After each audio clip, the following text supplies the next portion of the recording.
প্রিয় বন্ধুগণ, সবাইকে স্বাগত শিল্পীস কিচেনের আজকের ভিডিওটা দেখার জন্য। আজ আমি তৈরি করব মুগ ডাল ঝিঙের ঝোল। কিভাবে আর কত সহজে এই রান্নাটা তৈরি করা যায় সেই ভিডিওটা আপনাদের তুলে ধরব। তবে ভিডিওটা যদি ভালো লাগে একটা লাইক কমেন্ট করে পাশে থাকবেন। তবে শুরু করা যাক আমার আজকের রান্নাটি। এখানে আমি ঝিঙা নিয়েছি 1 বাটি পরিমাণ। ঝিঙাটাকে গোল গোল স্লাইস করে কেটে নিয়েছি। এখন আগে থেকে ভিজিয়ে রাখা মুগ ডালটিকে জল ঝরিয়ে নিয়েছি। এরপরে দিয়েছি পরিমাণ মতো লবণ, একটুখানি শুকনো মরিচের গুঁড়ো, হলুদের গুঁড়ো। এই সব উপকরণ দিয়ে ডালটিকে একটু মেখে নেব। মেখে নেওয়ার পরে প্যানে তেল গরম করতে দেয়া সেই তেলের ভিতর ভেজে নেব। এমন করে ভাজবো যেন খুব প্রথমে দেখব যে কি অবস্থা। যখন কিনা একটু ভাজা হয়ে যাবে তখন একটু আস্ত জিরা দিয়ে দেব। তারপরে মুগ ডাল ও জিরাটাকে একসাথে করে খুব কড়া করে ভেজে পাশে তুলে সরিয়ে নেব। এই সময় গ্যাসের ফ্লেমটা কিছুটা কমিয়ে দিলে ভাজাটা খুব ভালো হবে। এখন জিরা ডালটা তুলে নেওয়ার পরে ওই তেলে দেব কিছুটা পরিমাণ আস্ত জিরা আর আদা কুচি দিলে খুব ছিটাছিটি করে, তাই জন্য সাথে সাথে একটু হলুদ দিয়ে দেব।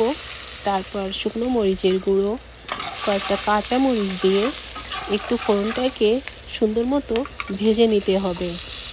যখন কিনা ফোড়নটা তৈরি হয়ে যাবে তখন আগে থেকে কেটে রাখা ঝিঙেগুলো ওই তেলের ভিতর ছেড়ে দেব। একটুখানি ওই মশলার সাথে শুকনো মরিচ, জিরা, হলুদ, ফোড়ন, কাঁচামরিচ দিয়ে একটু ভেজে নিলে ভালো হবে। একটু ভাজার পরে এরপর একটু পরিমাণ মতো ঝোল দেওয়ার জন্য জলটা দিয়ে দেব। দেওয়ার পরে আগে থেকে যে ভাজা ডালটা আর জিরা আর মুগ ডাল যে ভেজে রেখেছিলাম সেইটা দিয়ে দেব।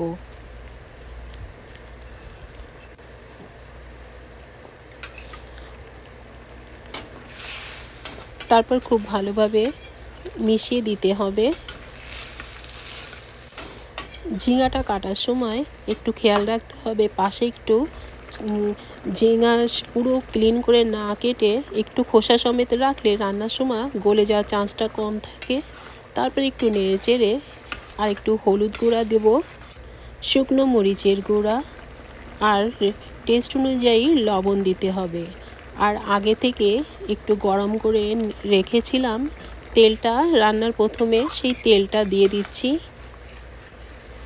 তারপর খুব ভালোভাবে মিশিয়ে দিয়ে যেহেতু মুগ ডালটা কড়া করে ভেজে নিয়েছি, এর একটু সময় দিতে হবে একটু সিদ্ধ হওয়ার জন্য।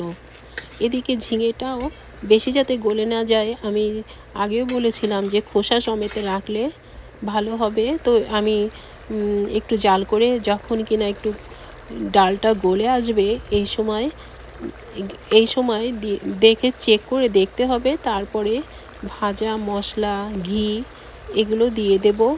এই ভাজা মশলার ভিতর আছে শুকনো মরিচ, ধনে ও জিরে ফ্রাইং প্যানে রোস্ট করে নিয়ে ওইটা ভেজে গুঁড়ো করে রেখেছি। এইটা দিলে রান্নার টেস্টটা খুব ভালো লাগে।